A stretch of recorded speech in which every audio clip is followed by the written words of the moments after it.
You don't deserve this air! Ha! Look at her now. Serves her right. No! Stop! Put it back on her! She can choke on her own guilt. "Don't touch that valve," the nurse cried, but it was too late. The oxygen tube twisted in Evelyn's hand, and Amara's world began to fade. Her heartbeat pounded like a drum underwater, each second slower, weaker. Above her, two faces loomed, the husband's lover and the mother who had never called her by name. Their silence was darker than the storm outside. She tried to scream, but air wouldn't come. Hate smiled back at her. This wasn't childbirth, it was an execution in disguise. But what they didn't know was that help was already on the way. Welcome, story lovers. Where are you watching from? Hit the like button and drop your city name in the comments so we can see how far our story travels. The sterile scent of antiseptic filled the hospital room. Still, beneath the hum of machines and the rhythmic beeping of monitors, there was a heaviness that couldn't be cleaned away. Amara lay on the bed, her hand trembling against the white sheets. The contractions were closer now, sharp, relentless waves pulling her toward the most vulnerable moment of her life. Her husband Daniel should have been beside her, whispering reassurance, holding her hand through the pain. But he wasn't. He was standing near the door, silent, avoiding her gaze, as if she were a stranger giving birth to his shame. For years, Amara had learned to swallow small slights, the way his mother, Evelyn, called her that woman instead of her name, or how family gatherings seemed to fall quiet when she entered the room. A black woman in a family that never hid its discomfort with her skin. Yet she believed that love could soften hearts, that Daniel's promises would hold stronger than his family's prejudice. But the walls of that belief had started to crumble months ago, when she caught whispers between Daniel and a woman named Claire, his family friend. She had seen the texts, the hidden smiles. Even then, she held on, hoping her child might bring them together. Now, in this cold, white room, the truth pressed closer with every breath. Evelyn's eyes followed her every movement, calm yet cutting, as if she were waiting for Amara to fail, to disappear quietly from their world. The nurses came and went, adjusting wires and murmuring words that blurred in the air. Amara's breathing deepened, her body tightening, her pulse racing. Something in the air felt wrong. Not just fear, but the quiet certainty that she wasn't safe. And outside, in the corridor, heavy footsteps echoed. The story was only beginning. The room dimmed as the hours dragged on. The storm outside beat against the windows, but inside, another storm brewed, silent, deliberate, and cruel. Amara's breathing came uneven now, her voice barely a whisper when she asked for water. No one answered. The nurse who had been kind earlier was gone, replaced by one who avoided her eyes and followed quiet orders whispered by Evelyn. Daniel stood by the window, his phone lighting his face as he texted. She didn't have to guess who it was. Every vibration of that phone felt like a knife twisting deeper. She wanted to scream, to ask how he could betray her in the very moment she was bringing their child into the world.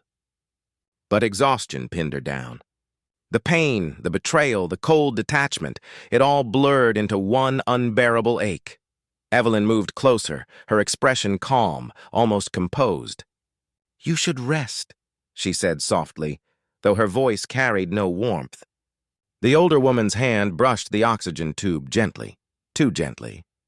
For a moment, Amara thought she was helping. But when Evelyn's fingers lingered near the valve, when the air that had been steady began to thin, panic flickered in Amara's chest. The monitor beeped faster. Her chest rose and fell, desperate. She tried to speak, but the words caught in her throat. Evelyn didn't flinch.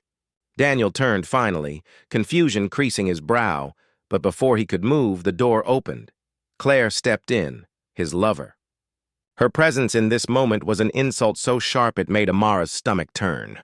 Dressed neatly, perfume overpowering the scent of antiseptic, Claire looked at Amara with a strange blend of pity and disdain.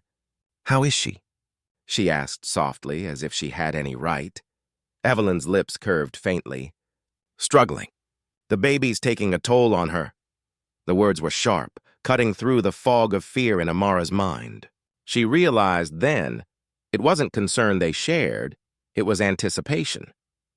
They wanted her gone. A problem solved neatly in silence. The oxygen hissed weakly, her vision tunneling. Every breath felt thinner than the last.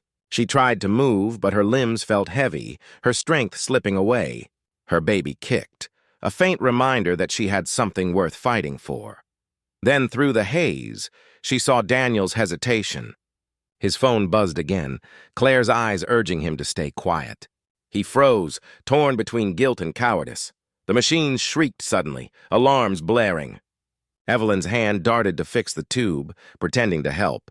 The nurse rushed back in, confusion flashing across her face as she adjusted the line.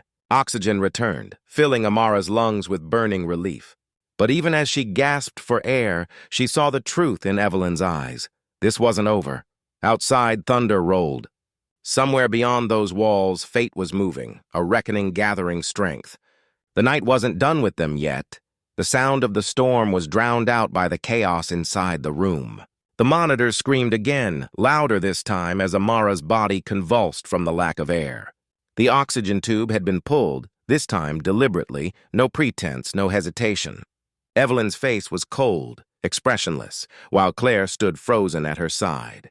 Daniel's eyes darted between them and his wife, panic flashing across his face as he finally grasped what they had done. Amara's world narrowed to fragments of sound, the thudding of her heartbeat, the sterile click of shoes, and the distant voice calling her name. She clawed weakly at the sheets, her lungs begging for air that wouldn't come. Her vision blurred, turning the faces above her into twisted shadows. The hatred in their silence was louder than any word could ever be. Evelyn whispered something to Claire, something about finishing what's been started. And in that instant, the truth hit Amara harder than the pain. This wasn't just cruelty. It was erasure. They wanted her, and the child she carried, to vanish quietly, leaving no trace in their polished world. The door burst open with a force that shattered the stillness. Security guards stumbled aside as a tall man in a dark coat strode in, his voice cutting through the panic like thunder. "Get away from her!" Evelyn's composure cracked. Daniel stammered, and Amara, fading in and out of consciousness, caught one last sound before darkness took her. Her father's voice, fierce and breaking.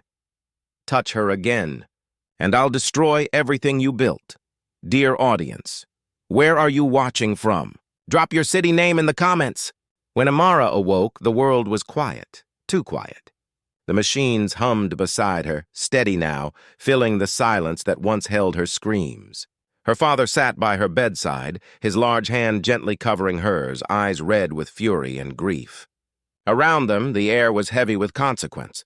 Evelyn had been escorted out hours ago, her power stripped in front of hospital staff. Daniel, shaken and pale, sat slumped in the corner, his phone confiscated as evidence. And Claire, she was gone. Her name already erased from the visitor logs.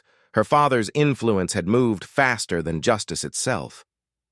Security footage was recovered, nurses interviewed, and the story that Evelyn had tried to bury was now spreading beyond those hospital walls. No amount of wealth or reputation could shield cruelty that deep. For once, Amara was not invisible. Her pain had a witness powerful enough to be heard. She looked down at her newborn daughter, tiny fingers wrapped around her own. The child breathed peacefully, unaware of the storm she had survived before her first cry. Amara realized that survival itself was the most profound act of defiance. Days later, as the news outlets began to whisper of a family scandal in high society, Amara walked out of that hospital, not as a victim, but as a reminder. Racism doesn't always wear uniforms or shout in the streets. Sometimes it smiles in hospital rooms and speaks through silence. How many more will suffer quietly before the world refuses to look away? Thanks for watching. Subscribe for more powerful stories and accurate reflections on justice and humanity.